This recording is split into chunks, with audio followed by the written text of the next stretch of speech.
E aí no dia que eu cheguei nesse centro espírita, a mulher falou assim, olha, fica tranquilo, ela nunca tinha me visto. Tá tudo certo, seu avô tá do seu lado. E você tem um trabalho pra fazer com a espiritualidade e você vai entender aos poucos o que você veio fazer aqui. Isso foi em 2009. E aí, naquela época, eu trabalhava com uma coisa completamente diferente do que eu faço hoje. Hoje eu tenho uma escola de autoconhecimento, a ABRA, Academia Brasileira de Autoconhecimento. E naquela época eu era sócio de uma marca de bebida alcoólica. E aí, eu estava indo muito bem nesse trabalho. Inclusive, uma das coisas que me ajudou foi... Eu era muito curioso, né, sobre lei da atração, o segredo. Foi o ano que estourou o segredo. Lembra do segredo? Uhum. Foi em 2006. Eu tinha uns 20 anos. E aí eu já usava o segredo e tal. Eu já estava mergulhado nesse caminho, mas não de forma tão profunda. O que me fez aprofundar foi um acidente de carro. Esse foi meu grande despertar. A questão da homossexualidade foi uma abertura. Mas o que virou mesmo a chave foi esse acidente, que eu estava voltando do Rio de Janeiro com meu sócio. E aí, de repente, a gente na estrada, quase chegando em Bragança Paulista, o carro sofre uma explosão, que eu não entendi nada o que aconteceu naquele momento. Eu estava no celular, naquela época era BlackBerry, né? Eu estava mandando uma mensagem, e eu senti uma explosão, e eu fiquei em volta de uma bolha, assim, que eu não consigo explicar, de proteção. Eu estava cheio de caco de vidro, e eu olhava pra mim e falei, cara, como que eu tô inteiro? Nem um arranhão, eu cheio, muitos cacos de vidro. E aí, pra não falar que não aconteceu nada, um micro arranhão na minha orelha que saiu uma gota de sangue. Daí eu desço do carro, falo pro meu sócio colocar o carro no acostamento, tiro todos os cacos de vidro, já era noite, eu olho pra trás, vem um outro carro, daí ilumina a pista e passa por cima de uma pessoa. A gente não viu que a gente tinha atropelado uma pessoa. E aí vários carros começaram a vir e passando em cima, parecia filme de terror. E aí os carros parando no acostamento, porque que é isso? Um corpo estendido no meio da pista, né? Então é uma coisa horrível. E aí, naquele momento, assim, não foi coisa nem de 2 minutos, uns 3, 4 homens que estavam completamente embriagados, pareciam caras daquele Walking Dead, eles não conseguiam nem andar de tão bêbados que eles estavam. O que vocês fizeram? Vocês mataram o nosso amigo. Falei, cara, o que tá acontecendo, né? O que tá rolando? E aí tava frio, fui pegar um casaco no carro e tinha uma caixa ali da bebida que a gente trabalhava, né? Chamada Busca Vida. E aí, quando eu li aquela caixa escrito Busca Vida, eu escutei uma voz claramente. Presta atenção, você tá buscando a vida ou a morte fazendo o que você faz? Você esqueceu que tudo que você planta, você colhe? É uma lei da vida. Você vende bebida alcoólica, eu usava meu poder de comunicação, sou um comunicador, pra dizer, olha, toma, bebe, é bom. Beba e morra. Assim, a maioria não tem consciência, eu não sou contra a bebida alcoólica, tá? Mas assim, a maioria das pessoas não tem consciência que bebem. E aí se torna algo muito perigoso. E naquele momento eu tive essa grande expansão de consciência de que aquela pessoa que tinha morrido na minha frente, aquele homem, ele estava bêbado. Não, era óbvio que ele estava bêbado. Meus amigos também estavam, né? Eles eram empreendedores de alguma obra ali. E aí caiu essa ficha, eu falei, cara, eu não posso mais trabalhar com isso. Eu comecei a ficar muito incomodado, mas eu tinha um contrato, não dava pra eu sair da noite pro dia. Isso foi em junho de 2011. E aí eu comecei a mergulhar mais no meu caminho espiritual, né? Eu conheci, na época, uma forma de transmissão de energia chamada Diksha. Já ouviram falar de Diksha? Não. Não? Dessa não. Diksha, em sânscrito, significa transmissão de energia divina. E isso foi 2 meses antes do acidente de carro. Eu fui num lugar aqui em São Paulo chamado Casa Jaya, que tinha rodas de meditação e Diksha, que se aplicavam essa energia com as mãos no topo da cabeça. É diferente do Reiki, porque é só na cabeça. E aí a mulher falou assim, olha, quando você recebe essa energia, ela te ajuda... Ela é uma inteligência divina, então ela vai fazer algo na sua vida para te realinhar com o seu propósito. Coisas boas e talvez não tão boas podem acontecer, porque transformações são necessárias para você evoluir espiritualmente. Eu falei, caramba, daí eu lembrei o que essa mulher tinha falado, sabe? 2 meses antes eu tinha ido nesse lugar e eu pensei, quer saber? Eu quero saber mais dessa Diksha. E eu comecei nessas sessões de Diksha para receber Diksha. E aí cada vez que eu recebia mais, eu entrava em estados mais elevados de consciência. Eu sentia como se fosse mesmo uma agulha, assim, entrando pela minha cabeça, um fio, e que fazia com que eu sentisse uma paz, um alinhamento dos meus chakras, vamos dizer assim. Se for explicar de uma forma mais mística, eu sentia mesmo um alinhamento. E esse alinhamento me fazia não querer mais estar em ambientes muito conturbados, né? Que eu trabalhava com festa, com muita bebida, e aquilo começou a me dar, assim, tipo, uma repulsa. Eu não quero mais isso pra minha vida, mas eu não tenho ideia o que eu vou fazer. E aí, em 2011, teve um dia muito famoso naquela época, o 11 do 11 do 11, portal 11-11-11. E eu resolvi fazer uma viagem sozinho pra Argentina, num evento de um rapaz que um pouco mais novo que eu, Matias de Stefano. Já ouviram falar do Matias de Stefano? Não. É legal vocês darem uma pesquisada. É um cara que faz um trabalho incrível. Ele lembra, assim, com muita clareza as vidas passadas dele. E não só as vidas passadas, mas como era o acesso dele aos registros acásticos. E eu vi um vídeo dele que me chamou muita atenção. Ele ia fazer um evento na Argentina nesse dia. Eu falei, quer saber, eu vou, porque tive também uma experiência com os meus mentores. Eu tenho essa mediunidade que não é toda hora que ela se manifesta, mas é em momentos pontuais, e quando acontece, as coisas elas caminham de uma maneira muito, muito fluida, muito natural. E eu fui, e nesse evento foi uma outra virada de chave, porque não era um lugar que você tomava alguma coisa para expandir sua consciência, né? Ayahuasca ou, sei lá, uma microdose de cogumelo, alguma coisa assim. Mas os estados de consciência que eu acessei naquele lugar foi uma coisa assim que não dava para explicar. E eu tive um acesso ao plano espiritual, onde eu acessava o que eu tinha que fazer aqui na vida. E para eu cumprir com esse meu propósito, eu precisava largar tudo, soltar tudo que eu tinha feito até então, esse trabalho com a Busca Vida, e ir para a Índia. Isso foi em novembro de 2011. Em fevereiro eu resolvi ir para a Índia. Eu fiquei 2 meses numa escola de espiritualidade chamada Oneness, onde nasceu esse fenômeno da Diksha, e lá eu comecei a entender de forma muito clara o meu trabalho, que tinha a ver com o propósito espiritual do Brasil, né? Então foi um recordar, porque, não sei se vocês sabem, mas alguém já deve ter falado isso para vocês aqui no programa, que a gente vem com uma programação de alma, a gente vem aqui com algo para cumprir, não como algo pesado, né? Mas sim como algo natural que todo mundo tem para compartilhar. Não é uma grande missão, não é uma grande coisa. Pode ser uma grande coisa. Mas no meu caso era ajudar a comunicar, era ajudar as pessoas a se lembrarem do porquê que elas tinham encarnado no Brasil. Daí eu falei, cara, que eu tô recebendo isso, né? Por que eu tô lembrando dessas coisas? Porque eu lembrava. Eu comecei a lembrar. Quando eu conheci o Matias lá no 11 do 11 do 11, ele falava que quem entrava em contato com o trabalho dele começava também a se lembrar, porque ele facilitava, ele se coloca, né, ele se posiciona, né, como um El Recordador, The Rememberer. E tem até um programa no National Geographic sobre ele, é muito interessante. Mas ele é gringo, então? Ele é argentino, mas ele é reconhecido hoje no mundo inteiro. Ele tem até uma série na TV Gaia. Conhece a TV Gaia? Sim. Uhum. É incrível, eu recomendo muito que conheça o Matias. E hoje ele é um grande amigo. Vamos trazê-lo. Eu acho que vale a pena. E aí, quando eu comecei a lembrar dessas coisas, eu comecei a lembrar também de alguns episódios de vidas passadas. Não é que eu sou um cara que, nossa, eu lembro de tudo, não. Flashes, fragmentos, imagens, sensações. E eram como peças de um quebra-cabeça.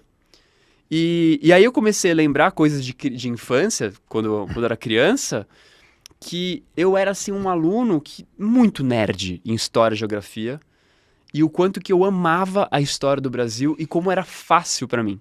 Por exemplo, essa era uma coisa que começou a vir muito à tona. Por que eu gostava tanto da história do Brasil? Parecia que era algo conhecido para mim. Eu lembro da primeira vez que eu fui pro Rio de Janeiro, eu tinha a sensação, nossa, eu já vivi aqui, já vivi ali, conhecia a rua, conhecia os lugares. Então, isso para mim foi muito forte. Ter ido até a Índia para entender que meu processo era aqui no Brasil. E curioso que a primeira pessoa que eu conheci na Índia, eu fui com um grupo de brasileiros porque eu não queria ir sozinho, e aí eu entrei no quarto era um cara que... A primeira coisa que ele perguntou pra mim foi se eu já tinha tomado ayahuasca. E naquela época, eu só tinha tomado uma vez. E ele era um cara do Acre, um deputado estadual do Acre, inclusive. E aí ele me convidou pra ir pra Amazônia. Então depois que eu voltei da Índia, eu fiquei com muita vontade de conhecer a Amazônia. Só que já tinha me comprometido de quando voltasse para organizar um festival de espiritualidade. Eu queria começar o meu trabalho organizando um festival. Eu fiz retiros também, comecei fazendo retiros, mas o grande primeiro trabalho meu seria um festival, o Festival da Unidade, que a gente organizou. A gente reuniu 350 pessoas numa fazenda Bragança Paulista. E eu junto com um grupo de uns 7 amigos. Quando estava organizando esse festival, eu estava no computador um dia e uma índia apareceu na tela do computador. Eu só conto essas histórias em lugar que eu sei que tem abertura, aqui como é um podcast de espiritualidade. Eu vou abrir a história para vocês entenderem como que a espiritualidade me guiou para esse trabalho do propósito espiritual do Brasil. Daí apareceu uma índia no computador e desapareceu. Durou 2 segundos. Sabe, tipo pop-up assim, de uma tela e desaparece? Eu falei, que coisa estranha, né? Eu comentei com uma amiga que estava organizando o festival comigo. Ela disse, olha... deve ser um sinal, porque uma semana antes do Festival da Unidade, vai estar rolando em Pedra Bela, que é uma cidade vizinha de Bragança Paulista, um encontro de lideranças indígenas, de abuelos e abuelas, de lideranças latino-americanas indígenas. Ela falou, vamos lá? Eu falei, vamos. Cheguei lá nesse lugar, eu falei, nossa, não é possível. A Índia que apareceu no meu computador, né? Coisa de papo de louco, né? Mas era muito parecida. Daí eu fui lá trocar uma ideia com ela. Lógico que não falei, olha, você apareceu no meu computador, né? Mas aí eu fui trocar uma ideia com ela para convidá-la para participar do festival se ela tivesse agenda, né? Que era na semana seguinte. E ela disse que não poderia, que ela tinha compromisso na terra dela, que tinha que voltar. Isso foi em setembro de 2012. Um ano depois eu resolvi ir para a Amazônia, a convite desse meu amigo do Acre. E aí ele me levou numa aldeia dos Puianauas, que tem várias etnias, né, no Acre, no Brasil todo, Puianauas é uma delas. E aí tive uma experiência muito profunda.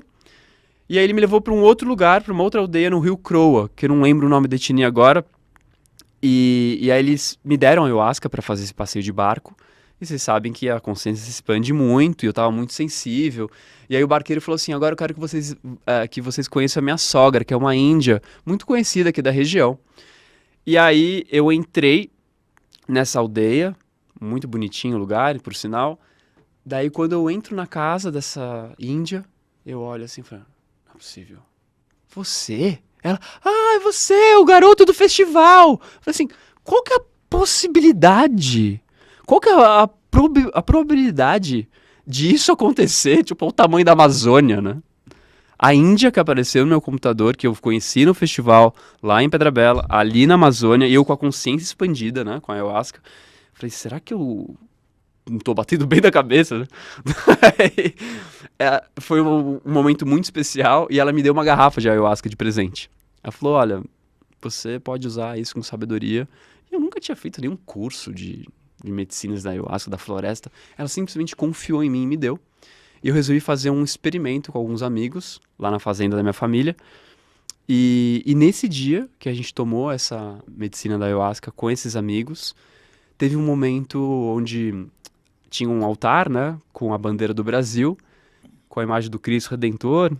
E aí minha consciência estava muito expandida e eu comecei a ter uma conversa com o plano espiritual.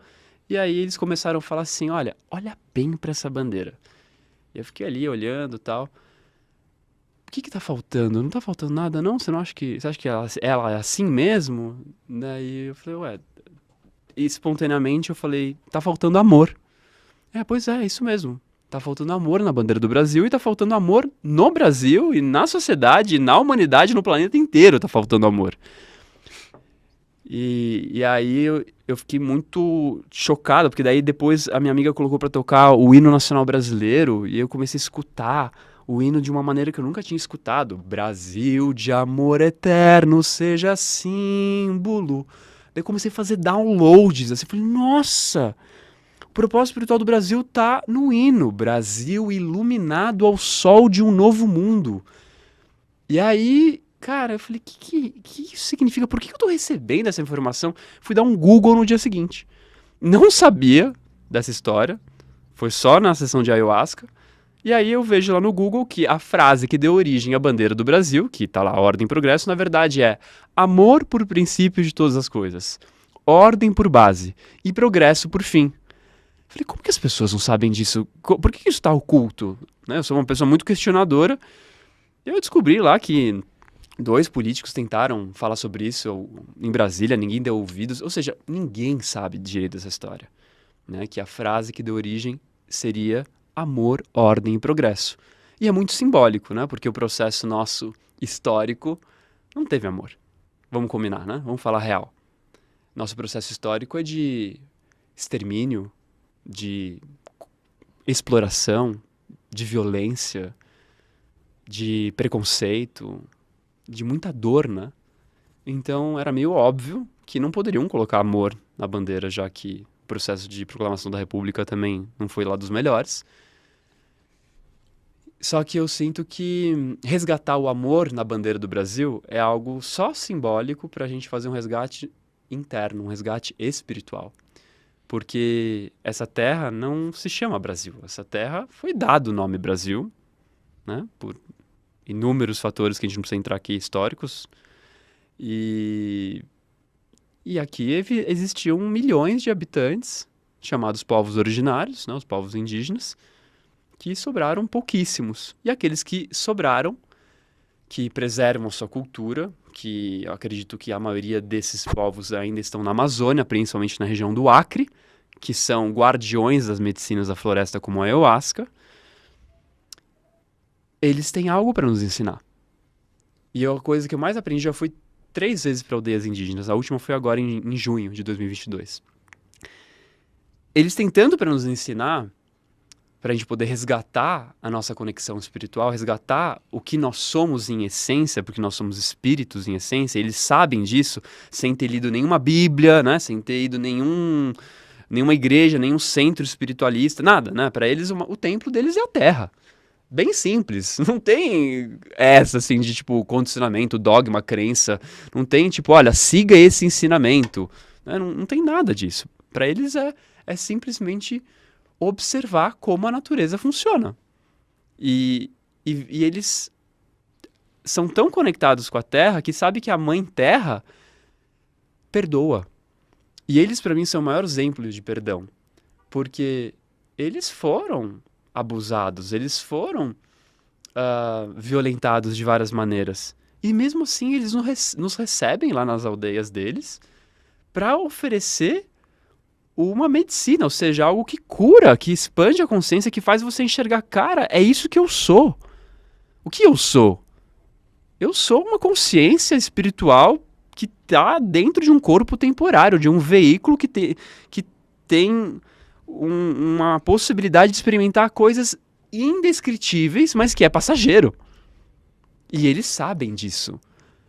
Eles sabem de uma forma muito simples. Então, o Brasil tem ainda preservado culturas indígenas. Ainda tem. Por isso que eu sinto que a gente tem que mesmo se engajar com projetos sociais e ambientais ligados ao espiritual para a gente manter a floresta de pé e manter essa cultura original brasileira. Porque a cultura original brasileira é indígena, né? Então, eu não sou indígena, mas eu sou um defensor desses povos originários, porque o que eles já me entregaram de conhecimento, não de conhecimento em livro, em lives, em conhecimento que se tornou sabedoria, porque se tornou uma experiência real. O que eu vivi na Amazônia em 7 dias agora, em junho, nem 10 anos de terapia faz comigo. Sabe? Não dá para explicar, não dá para te falar o que acontece. Precisa experimentar.